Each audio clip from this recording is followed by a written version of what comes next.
Hey everyone, it's Allie, and I'm coming in for my week 24 post-op VSG surgery update. I had VSG surgery on July 17th of 2017.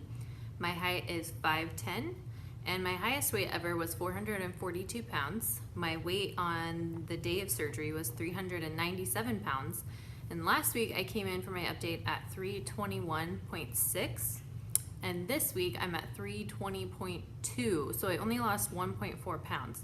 But I can tell you guys that I was on point this week. I feel really good about everything I did.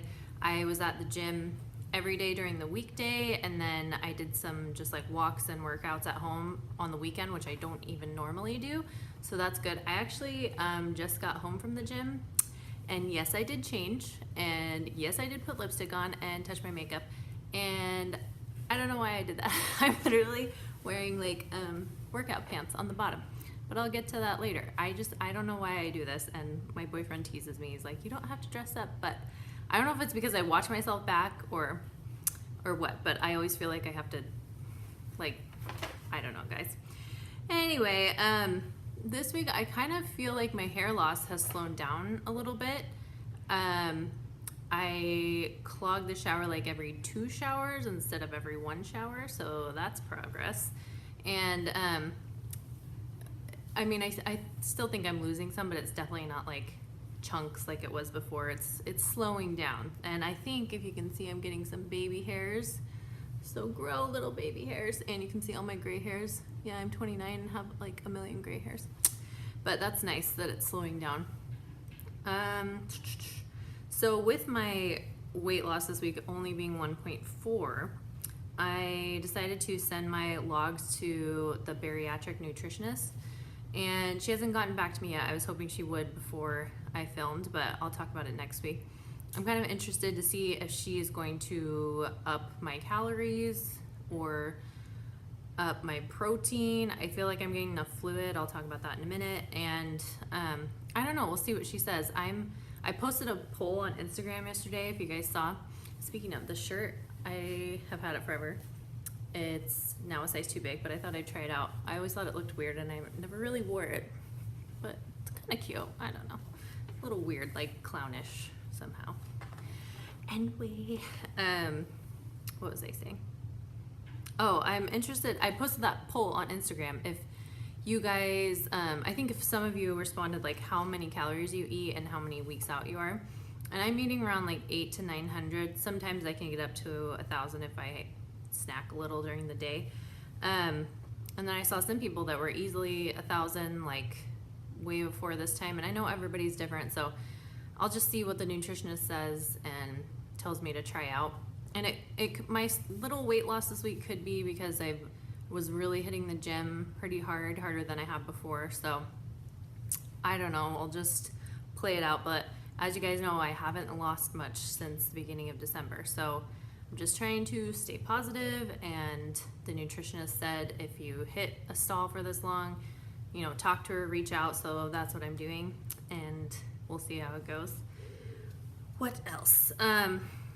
Oh, I also feel like I can eat more lately at this point. I don't know if anybody else wants to comment about how much they can actually eat at this point in one sitting. It's usually like I can barely get 2 ounces of meat, and now in one sitting, but now I feel like I can get like 2.5 to 3 pretty easily.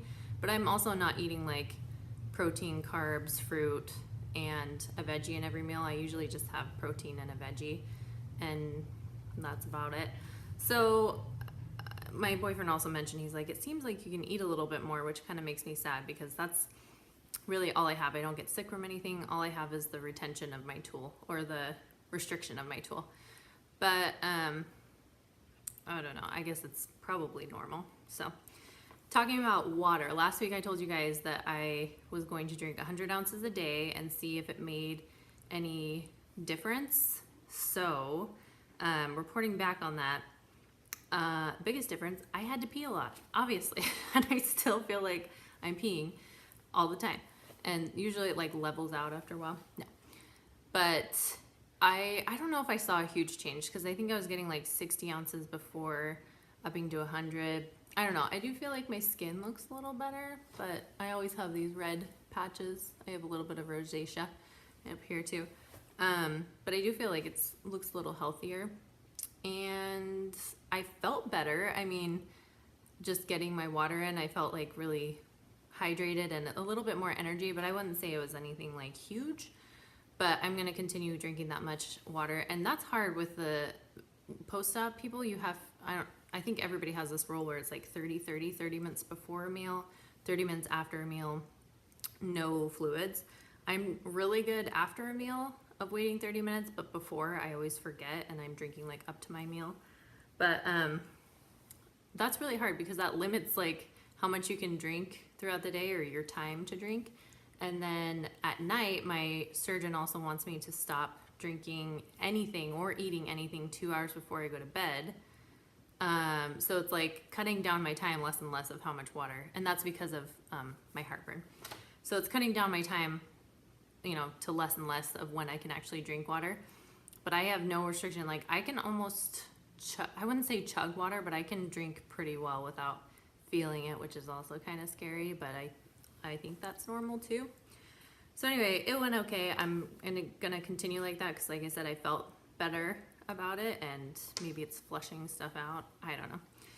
But right now, well, okay. So I'm watching this show that probably a lot of you have watched on TLC. I was watching My 600 Pound Life for a while, and I just started watching My Big Fat Fabulous Life. And I usually didn't watch those shows because, like, in the past, I think I watched 600 Pound Life, but I hadn't watched this other one before because maybe I related to it a little too much, even though it wasn't to that extreme. I just kind of avoided watching it, but for some reason I'm really into it right now, and I think that's because I can see a change in myself from where those people are, and I can relate to, what's the girl's name? Whitney.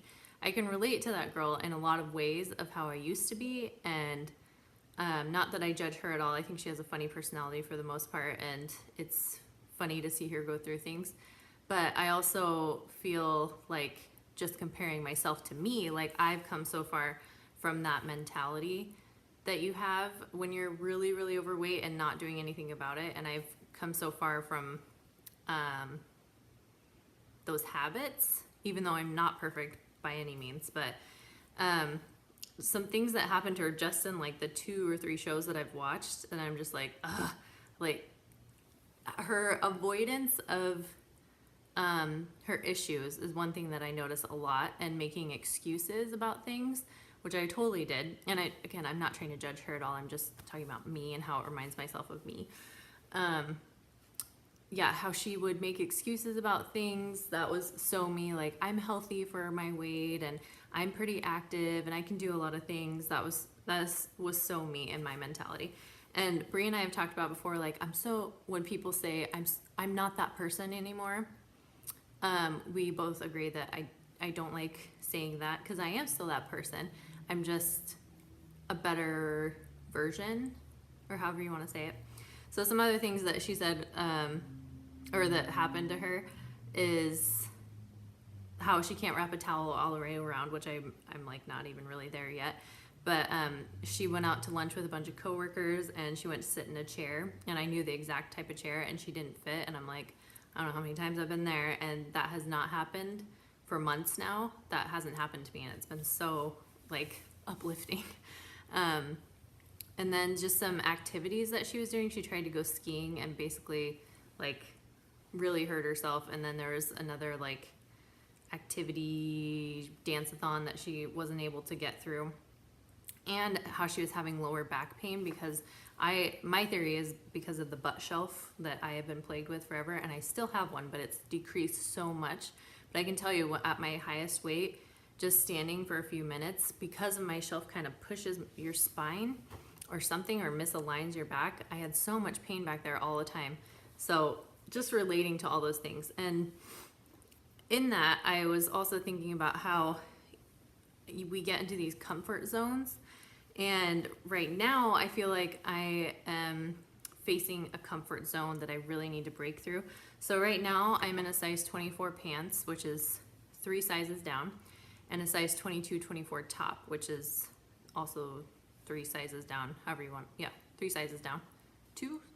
I was in a 30, 32, 26, 28, so 2 sizes down. Anyway, and this size, not necessarily this weight, but right around this weight and size, is really kind of a comfort zone for me. So in high school, I was like 280 for most of high school and in this size. In college, I was like 305 and in this size. And then I also lost like 5 years ago, right before I met my boyfriend, I had lost a bunch of weight and was right around this size when I started to go back up. So I've been in this size a lot. It's a comfort zone, I feel like, because most of my clothes, not this shirt, but most of my clothes are in this size that I've kept.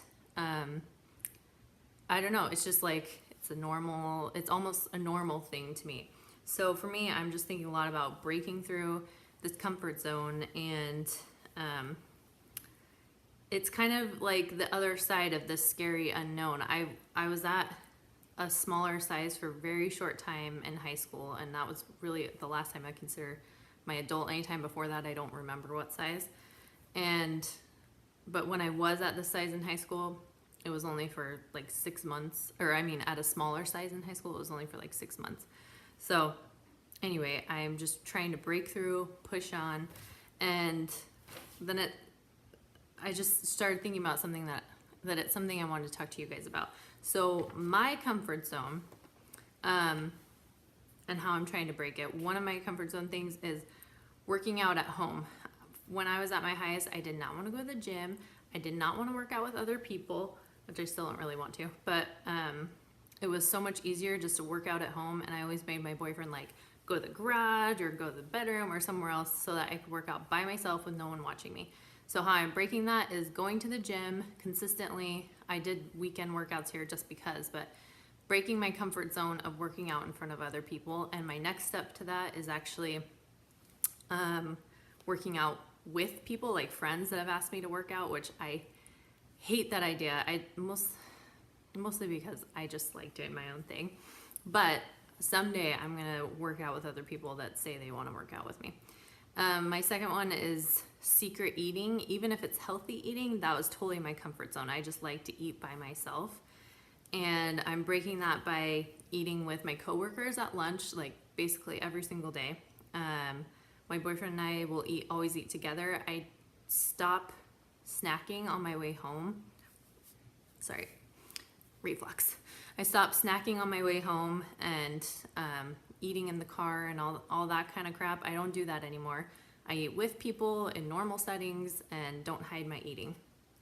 My third one is not telling others about surgery. And I decided before surgery I was gonna break through that by telling my coworkers and just being open and honest. I didn't tell everybody in my building, but the ones that I, interact with regularly, I let them know, and that's helping me keep me on track too, because I know people are watching, and also that they're encouraging and they want me to be successful, so that's been good.